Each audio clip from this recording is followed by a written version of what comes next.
Hi and welcome to another episode of Baranov TV, designed to demystify the world of accounts and tax and to help your business grow. Now, regardless of how you get hold of your customers and what frequency you need to make sure that they're coming through to you, one of the best ways of actually getting information out and educating your potential clients is to have some content going onto your website. So it may be a blog post, it could be that you're feeding people those links through social media and encouraging them to go back to your website.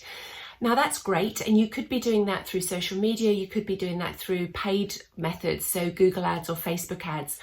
If they're going back to your website though, and you're putting content onto your website, it makes good sense to be actually having that information ranking as well within Google in terms of their organic listings rather than their paid listings as highly as possible too. And the number one way of making sure that your SEO is working as well as possible on your website is by using a Yoast plugin. Now that's Yoast as in Y-O-A-S-T, and it's a free plugin for use with WordPress websites. And I thought I'd just have a quick whistle-stop tour of how to make your pages rank as well as possible within Yoast, because WordPress is so popular. And it's a real lost opportunity if you don't make sure that you're maximising that, because it's entirely free and we like free. So to make sure that your blog pages are ranking organically as well as possible, you need to make sure that your pages each have a unique title, and all of your images have a unique title as well, and that's known as a meta description. Now you need to make sure that those are on there. Your web developer may have those on there, he may not, and the best person to write those is somebody from internally in your business, so that you know what those titles should be and what they're likely to be used, what people are going to be using to search for them, to make sure that that works. These titles enable Google to understand what information is on each page and why it should be ranking them, so you need to make sure that that's really quite relevant.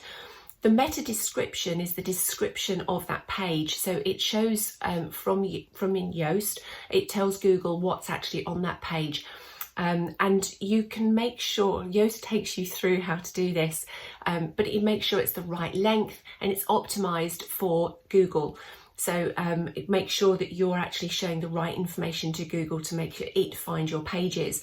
The readability analysis also comes up on the Yoast app, the Yoast plugin, sorry, and it actually shows you the best way to structure your blog post to make it readable. So Google will prefer to show visitors to your site or people who are searching for your articles. It will prefer to show people or pages that will answer the question effectively, but will be nice to read, easy to read, so it's easy to get the information out of it. So if you use the readability ideas from Yoast, it will take you through making sure that your page is readable. So it will tell you if you've got too many words without subheadings. It will suggest you might want to change your phraseology slightly. It might be improved if you use bullet points, for example, and try to use some bold type to break it up to make it much more readable.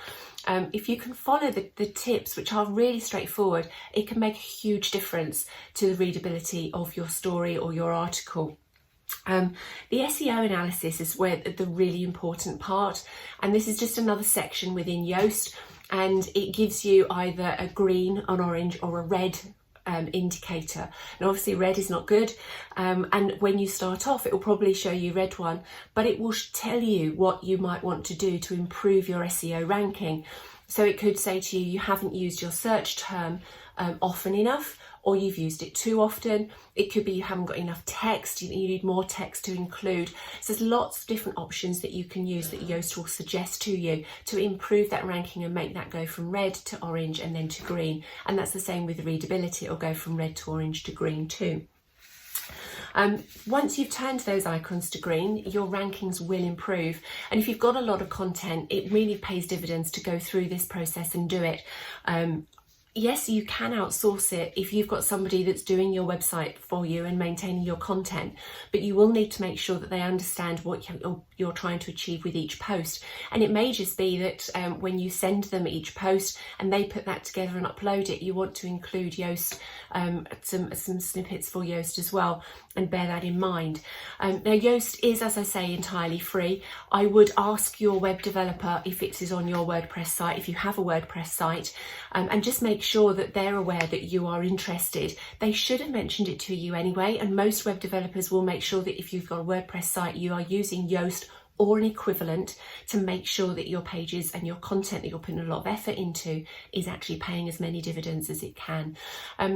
Don't get confused by it, just take it slowly through, get a half an hour, 20-minute even explanation from your web developer, and it's really quite straightforward, and once you get into the hang of it. I'd love to know how you get on, so do let me know. Otherwise, I'll see you very soon.